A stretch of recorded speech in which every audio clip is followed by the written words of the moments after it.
Aurora is mas balanced yung gusto nilang kunin. Meron kang early game, meron kang laning stage. Surely, hindi ganun kataas yung physical damage. Pero kung usapang raw damage lang, nandun, meron kang early up until late. Whereas itong Onyx, choosing to go for Harley and Lee Sin-Shin, tapos Alice pa, greedy ulit yung discarte sa kanila. Ito yung ayaw natin makita sa Onyx, but we'll see kung mas maganda yung early game nila. Magkaibang personality, magkaibang identity ang makikita natin dito sa pagtuloy ng international rivalry, lamang at match point ng Onyx. At mukhang iba nga din yung istorya na makikita natin kasi kanina hindi makapalag sa pokes ang Aurora pero ngayon parang gusto nilang iparamdam na kaya din nilang sumabay sa early game. Pero grabe yung ikot ng Onyx ha. Vertical na naman ang gagawin dito. Aagaw si Onyx. Wow! Kaso nga lang first blood para kay Kirk. Masyado atang na palalim. Pumaling! Pumaling. Pumaling doon yung isang basic attack ni Brusco. That would have been a kill against Demon Kite. Or at least yung madedelay nila si Demon Kite na mag-farm. Pero lahat ng yun ay napasama. Bukod sa na gamitan ba nila ng battle spell na magpapahina sa kanilang contention sa next na turtle. Eh, namatay pa nga etong si Kirk. Well, tandaan natin yung previous game. Ganun din naman naging resulta para kay Kirk. However, Uranus kasi yun. This time it's an Alice na talagang hindi pwedeng namamatay-batay sa early game. Paano kaya to tutulungan ng Onyx yung kanilang e-explainer? Kasi kung i-compare nga natin dun sa nakalipas na game, nakuha nila yung lead doon sa turtle at talagang tinutuloy nila yung pressure dito against the celebrity na si Demon Kite. King Kong nakakuha. Pero yung si Demon Kite parang pinaretry lang kasi parating na yung turtle. Yung turtle. Medyo bait din yung ginawa dito since wala ngang retry. Alam nilang walang retry si King Kong. Pwede silang mag-rush. But the question is, would Onyx PH allow them? Ayun nga din yung tanong, di ba? Tapos sa dami din nangyari kanina, halos hindi pa lahat level 4 dito sa turtle na to. Kasi puro action agad at dito sa baba. Kaso na-delay talaga si Demon Kite dito. Grabe rin yung pagharap ni Kirk.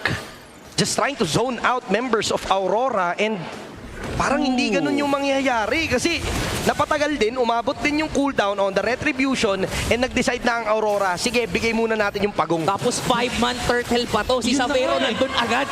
This is not the Onyx that you know na kadalasan medyo passive dun sa early stages. In fact, ang mga nauna sa mag-5-ban sa turtle, ang naalala ko was Aurora pa from the previous season. But Onyx are utilizing expanding rivers, the map of Aurora against them to get the first turtle. Kitang-kita din natin dito sa screen ang ating Infinix handcam kung paano gamitin ni Savero dito yung kanyang YSS Super Friends copying the ultimate of Edward. So merong pang laban talaga. Merong pang burst down na dito na pwede tayo makita mula sa Onyx. And not just that, yung orange buff nung celebrity, tinakawan na dito. Naagaw pa ni King Kong. Ang ganda nung timing niya dun sa orange buff kasi nakita nila na-visionan nila dito si Demon Kite na medyo malayo pa. So nag-call na rin yung Onyx PH dito. Sige, pwede natin tong i-steal. Tapos tuloy-tuloy lang yung pag-ramp up ng kalamangan. And dito ka mapapatanong is this a question of mechanical skill or sa preparation or aura ba? Kasi parang yung Onyx, kakaiba yung angas nila ngayong araw na to na hindi madaling i-explain. Pero pag pinanood mo yung laban nila, yung galawan nila, kahit namamatayan sila kay Kirk, Brusco going in for the flicker, alam mo yung parang nararamdaman mo yung angas sa kanila. They're feeling confident today. Lalo na dun sa taas. Parang kanina pa natin nakikita na 1v1 Savero versus Doming Kite. Nakikita natin na lamang si Savero. Tapos yung panggugulo din ni Kirk, talagang tinutuloy. Ito nga talaga yung angas. Mukhang nagising ang Onyx dito para makipaglaban. Raging Sandstorm, panimula pero nakapitan ng Deadly Magic. At wala nakawala ito si Demon Kite. Grabe yung aggression na ipinapakita ng Onyx PH. Lahat ng pwedeng kunin, kinukuha nila. Walang itinitira. Pati yung mga miyembro na gusto lang humarang, gusto lang silang pigilan, hindi nila pinapatawad. And that's Brusco to get the purple buff. Sabay transfer sa top. Sobrang aktibo dito para kay Brusco. Alam niya din kasi. And while that's happening, etong si King Kong nakakuha na ng turtle. Umaamba din si Prince. Yung turtle nakuha na dito ng Onyx. Pero makakapag-clear pa rin si Doming Kite. Ibang klase yung tapang and yung aggression na meron ng Onyx ngayon. Yung mga tipong hindi tumitigil at hindi nakakampante itong Onyx Philippines. Every time nagagawa sila ng play, immediately kapag alam nilang sure na nila makukuha yun, papunta na sila sa ibang parts. Then that's also because of King Kong on this Harley. Nung pagkakuha nila nung kill doon kay Demon Kite, automatic pumunta agad siya doon sa Kramer na dapat ay mapupunta dito sa Aurora. Kaya naman, sobrang taas na ngayon ang lamang ni Harley over his opposition. They're really steps ahead against Aurora. Na tila ba hindi pa nga Aray. tapos yung laban eh, meron na silang ginagawa pa. Napakagandang Violet Requiem. Huli dito. Sa Bruno On the pa! Brusco, pero may follow up. Coming in from Kirk. At hindi mapayag na wala atang kapalit. Pero grabe na rin yung ginagawa dito ng Aurora. Kaso wala si King Kong. Trying to get Yue, but Yue will survive. So this time... Nako po, masyadong lumalalim na ang Onyx PH at dahil doon sa kill onto Brusco, masasabi natin na palag-palag na kahit na lamang yung Onyx unti-unti sila nakakabawi. Tapos sa kaso, 1v1. Aray! Kung kanina pinaparamdam ni Savero siya yung lamang Doming kahit hindi rin papayag yan na naaangasan siya. Napakagandang depensa mula sa Aurora, lalong-lalo na si Light. And of course, Yue with the movements. Uy! A crucial flicker right after the Lady Sandstorm, pero babawi naman dito si Demon Kite with a spatial migration sabay kuha ng kill. Napakagandang huli na magmumula sa Aurora. Gold laner ang naging palitan doon. Malagang naka-ready ang mga teams natin dito. So in compare with Game 1, nakakahanap ang Aurora ngayon ng pagsabay dito against Onyx. Kasabay nila. This is also the strength of their composition. Pati na rin yung ipinapakita ni Doming Kite dito. Kaya naman Harith ang kanilang napili na gold lane para itapat sa Yisen Shin ni Savero. This time though, Savero ang nakakuha ng kill. So mas parang lalamang sa kanya. Onyx are happier with the trade for sure. Pero nandito na si Demon Kite. Reverse down yung turtle. May vision yung Onyx PH. Trying to zone out pero si King Kong nakabang lang. Sino kaya makaretry? That is still gonna be King Kong securing the objective. Nakikita natin na nakakabawi yung Aurora pero agad na may sagot yung Onyx PH. Ikaw ba namang level 11 kumpara sa level 8 ni Demon Kite? Nagpupunga na yung lamang ng Onyx with that retribution still coming out from King Kong. Dito rin natin makikita na after na makuha ng Onyx yung turtle, nag-iinit agad yung mata nila patungo sa itaas. Gusto talaga nilang kunin yung kalamangan against Doming Kite. And the good thing para din sa Aurora, sila din, at least kahit papano, mini-mirror nila yung rotation ng Onyx. Kaya naman kahit papano, hindi ganoon kalaki yung lead na na-establish dito ng Onyx. But then again, grabe And coming in naman. from Demon Kite, Zaman Force has been forced. Pero si Super Friends, si makakatakas lang din naman. So nagkakaroon tayo dito ng pakiramdaman na nagmumula sa dalawang kupunan. Wow. Pero dahil kasi sa mga nangyayaring ganun, nagkaka-time itong si Savero para umobjective. Tama ba, Wolf? Kinopya na yung ultimate Kinamay- ng Zushin para Ganun lang na nga.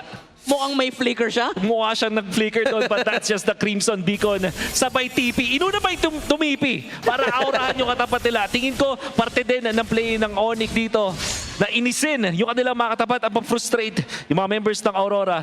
Bubble C, di naman katulad to ng previous game na walang fighting chance sa Aurora. In fact, nafe-feel ko din dito na meron silang damage. Lagi tandaan ang isang Harith. Kapag nakakuha ng mga items dito, kaya Nako! mag-burst! Pero tingnan natin yung makasurvive si Yue. Andyan din naman yung assistance coming in from Doming Kite. So Yue will survive. Pero yung mga ganong play coming in from King Kong, yung mga nang-ambush siya, yun ang kailangan iwasan ng Aurora. Kulang nga dito ang Aurora ng isa at mukhang lalaban na naman ang Onyx. Napakaganda ng pasok. Si Edward makasurvive. Napakaganda spatial migration sa may Violet Requiem. That is gonna be a kill onto Brusco. Pero si Demon Kite naman ang magiging kapalit. Kirk dito, makakuha ba? Pero mukhang aatras sa mga miyembro. At dyan din naman yung follow-up. Pero hindi pa rin tapos ang Onyx PH. Pumapalag pa rin sila. But it's gonna be a 2-for-1 trade in favor of Aurora. Ang kagandaan dito, nakip din ng Aurora yung kanilang mid lane into the upcoming team fights. Siguro masakit lang dito is Demon Kite was the sacrifice at lalong-lalong lalamang si King Kong dito sa retry. Pagdating ng first turtle, but that kill gives you hope pag ikaw ay Aurora. Dalawa in Savero. exchange for one. Savero, nakaabang! Nakaabang si Savero dun sa damuhan. Napilitan gumamit ng flicker si Doming Kite. Lalamang naman dito when it comes to resources ng Onyx. But definitely for Aurora, kung usapang damage, nakikita nga natin, kaya din nilang pumalag. Hindi ganito yung nakita natin dun sa game number 1. And definitely yung adjustments sa draft, nakikita at nagre-reflect na dito. Pero ngayon na lamang pa rin ang Onyx, makakalaban ba ang Aurora dun sa Lord. Nag-clear pa si Doming kahit doon sa itaas. At mukhang maghahanap muna sila dito ng pwedeng pick-offin. That is the chastise Spoldron picked up by Brusco. Pangalawang item na niyan at 10 minutes. Pag ikaw roam tapos 10 minutes, First Lord meron kang 2 items. Ang saya, talagang pwede kang mang-bully. And we'll see how Brusco will utilize this as a Khalid. Back-to-back na games na nakita natin. 5v5 Lordans. Mga folks, ang nakikita din natin dito, sumisilip sila Brusco, King Kong dives in. Napakagandang harang mula kay Edward. Sila naman ang counterplay. Pero agad na babalik sa kanyang sombrero. Wala namang mauli dito si Kirk. So ngayon, gagawa ng play si Brusco. And he will capture Yue. Sabit Force bibitawan ni Doming Kite. Gagawa ng play ang Aurora para makabawi. Makakakuha naman ng isa sa bunot na bahagya. At makukuha din si Brusco. Pero hindi pa rin tapos si King Kong sa kanyang killing spree. And he will take down 2. Grabe yung mga crossover moves na nakikita natin dito. May presence of mind mula kay King Kong. Ang napakarami niyang na-touch doon. And for sure, Aurora, napa-overcommit sila because of that. Now King Kong will collect this Lord as their reward. And most importantly, yung pitas sila kay Yue. Sobrang gandang target para dito sa Aurora. Siya kasi napakalaking threat. And you can see Super Friends. Napaka-confident na ngayon. Available pa kasi ang kanyang flicker. Nandun yung damage talaga. Nakikita natin nakakapalag talaga at may trade yung Aurora. Pero merong mga ginagawang kakaiba.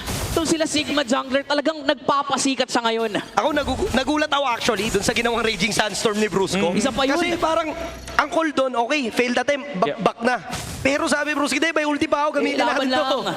Walang babawi dito. Laban lang ng laban. Technically speaking kasi gantong Harley na snowball, wala nang downtime yung second skill. Ayan, nasa taas ha. Nakaabang siya doon. At dito nga natin makikita yun, Wolf. Grabe no, na ma-maximize ng Onyx yung mga resources na meron sila. Sa mga hindi nakakalam sa Harley, gantong moments na tatlo na yung items mo tapos ang taas na ng level mo, yung duration ng second skill, habang nakaabang, enough na para mag-second skill ka ulit. Ayan, sakit oh. Deadly Magic na walang tama ng baraha. Halos lang. mga lahati. Seal play. Si Yue. Seal play sila dito kasabay sa pagmarcha ng Lord. Si Kirk ay nakababad. At nandyan pa yung vision na magagaling kay Savero. Pero tila ba, madali lang to para sa Aurora madepensahan. Wow. Mabibigay nila ang kanilang inhibitor turret on the top side. Pero they will survive. This is the 12-minute mark. And kung makikita natin dito, sobrang pataas lang ng pataas yung halamangan. Tsaka yung tempo ng game, kanina ang bilis-bilis. Ngayon pinapabagal na ulit ng Onyx. Sila ang in control, sila ang pumipigil.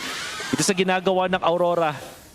Week number 1, week number 2, hindi ganito gumalaw ang Onyx.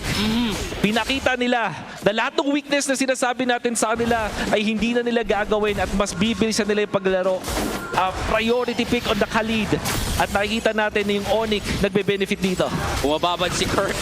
Pati yung purple buff ayaw nang ibigay ng Onyx PH. Napilitan na lang tumakbo at lumayo dito. Itong si Demon Kite, matagal pa naman bago mag-spawn yung Lord. But definitely, para sa Onyx, kaya kasi nilang humanap dito ng mga pick-offs because of King Kong. Kala ko mag-go si King Kong pero grabe yung disiplina ha. Kasi may mga players na pag ganun, kaya niyang i-Deadly Magic baraha yun Pero alam niya rin na may possibility may kasama.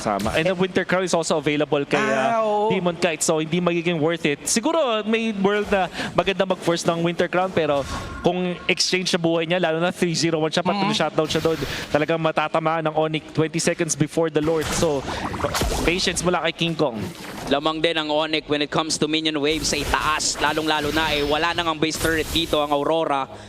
Again, dumadating tayo sa punto na parang nauulit yung nangyari kanina. Yung unti-unting lumulobo ang lead at unti-unting napapasakamay ng Onyx ang control. Nandun na ulit tayo. Pero ngayon ang Aurora, sumisilip pa rin naman sila. And si Demon Kite, nakita niya sa baba si Kirk. So si Kirk dito ang popronta. Nakaabang pa rin naman ang kanyang flicker, Crimson Beacon. Pari siya Throne of Ruin anytime he wants. Nag-flicker si Light. Pero yun na bawas na ang members ng Aurora dito. Si Edward. Sinashove away na lang sila. Edward will be forced to use the flicker. And nahabol pa rin si Kirk with a flicker play. Pero andyan naman yung lantern. Ilawan lang sila isa-isa. Pero si Kirk, sobrang kunat talaga. At nakuha na nga ng Onyx PH yung Lord. Aurora will defend. The Kirk Hidek is doing it. Ibang klase yung zoning na ginagawa dito ng Onyx PH. And with the lineup of Aurora focusing on Magic, mula kay Doming Kite, kay Demon Kite, as well as Yue, lahat sila Magic build, and even is Light. Kaya naman yung item dito ni Kirk, Radiant Armored Oracle, enough na para tumangke sa front lines. Super Friends, sumisilip sila dito. Napilitan na gumamit doon ng kanyang Crimson Beacon kasi hindi Aroy! nakahuli, pero ito ang huli. Napakaganda setup mula doon kay Brusco, pero maaari sila mag-punish dahil masyado nga silang malalim. King Cole will try to find a way, pero ang mauhuli, walang iba kundi si Kirk. Ito na yung inaantay ng Aurora. Ito na yung ilaw na kailangan nila abutin. Kaso nga lang, an XP laner for an XP laner. And now, mukhang kaya pa namang depensahan ng Aurora to. Pero pinaplano ng Onyx Philippines na makabasag ng isa pang inhibitor turret. At kung mag-fail man sa mid, meron pa silang second try dito sa may bandang May ibaba. kasama pa silang minions dyan sa baba. Si King Kong pumasok na naman. Aray. Bino-burst down nila kahit sino na yatang makita. At tinatry naman ng Aurora ditong dumipensa. But definitely for Onyx, they are the ones in control. Sobrang pinapakain dito ni King Kong. Pinapain yung kanyang sarili para lalo lang talaga makapag-omit ang Aurora. Ang dami niya nang naiwalagan dito. And even Sabero. Uy! Super Friends, sobrang low. Nakapitan man si Doming Kite. Pero with the Zaman Force and those Chrono Dashes, he will survive. Grabe na yung Onyx PH, no? Talagang total control talaga. Hinuhold lang nila yung all 3 lanes. Kaya nga at mukhang babagal na ulit yung tempo dito sa game na to dahil dun sa mga nag-fail na attempt nila King Kong to pick off one. Parang ngayon, didisiplina muna sila. Yes, there is a lot of ways para dito sa Aurora na makabawi pa rin sa laban na to dahil na rin yan dun sa Arif. Pero yung Onyx, marami ring ways para mag-initiate. Pwede sila magsimula with Prince, with Brusco, at pati na rin ito kay Kirk. And then, itong si Sabero, eventually, nakikita na natin na sumasakit na. Even getting the double buff dun sa top lane, yung nakaw niya isang purple buff, parang dalawa yung jungler ng Onyx. Nagbago lang naman yung kanyang spell, di ba? Normally, retreat, di ba? Retreat. Ngayon, naka-flicker lang, pero ganun pa rin naman. Yung pwede niyang i-provide dito, lalong-lalo na, kalahating minuto, mag-spawn na ulit ang Lord. Makaka-contest na ba dito ang Aurora? Isang sakit din kasi sa ulo, yung Mountain Shocker. Parang That's right. hindi makagawa ng play ang Aurora dahil dun sa vision na meron ng Onyx. Para sa akin, makakaya nila kumontes pero dapat tama yung target nila. Hindi pwedeng si Kirk, hindi pwedeng si Brusco dahil dun sa Radiant Armor. Pati na rin sa mga magic defense na available dito para sa side ng Onyx. Kahit nga si Prince, baka hindi magandang target. At the same time, ito namang si Kikong at si Sabero, ang daming beses nagpapabait at nag-outplay. Nagre-reflect lang dun sa kanilang katapat para makatakas at mag-overcommit ang Aurora. Sinimulan na ng Onyx ang Lord. Sumisilip din naman si Patrick dito ni Light. At mukhang lalaban sila dito. Folks are coming in. Tatry i-reset to ng Onyx. Mukhang hahawakan na yata to ng Aurora. Conceal play mula dito kay Brusco. Anytime pwede niyang bitawan yung Raging Sandstorm. Pero si Sabero ang gustong habulin doon sa may madalikuran. Sino kaya makakuha? The Turtle. That is gonna be Demon Kite. Pero kailangan na nila magsitakbuhan dahil naghahanap na ng mga pwedeng kitilin ang Onyx PH. At merong may iwan, merong mabibigyan. At yun, si Edward at si Demon Kite. Even Light is running for his life. Pero si Doming Kite ay gagawa ng play. Seven Force, Chrono Dash. Lahat ay bibitawan na. Mukhang kakayanin niya namang dumipensa dahil nasa kanila din naman yung Lord. Napakaganda ng ginawa dito ni Light, buying time on to Kirk. Kaya naman hindi makapuwersa ang Onyx PH. Grabe yung mga zones na nakikita natin dito at grabe din yung ginawang pag-zone out retreat ng Aurora para makuha nila yung Lord. Pero itong dalawang to, kanina pa nagkukulitan. Gapiso na lang ang buhay ni Light at mukhang tatanggapin niya na. Tatanggapin niya nang mamamatay siya doon. Pinenta yung Imo. immortality para kung sakali magkaroon ng next clash. Meron pa. Meron pa. Wow. High level play coming out from Light. Of course, mawawalan siya ng kalahati ng gold na yun. So medyo masakit pa rin at kailangan pa rin hintayin. Pero madali na lang maabot yan. What a team fight mula dun sa Aurora. Isang bagay na maganda is hindi yung long lane ay nandito sa side nila. So parang hindi sila napusya dun sa may bottom lane, which meant na kayang-kaya nilang pumalag dun sa Lord teamfight. At maganda rin na sila yung nag-initiate over Onyx. Uy, pero tila ba mag-force yata dito ang Onyx. Okay, Edward, Kong. tumalon na! Nabigyan si Edward, masyado atang masakit na yung damage ng Onyx PH at hindi niya na kinayang saluhin pa.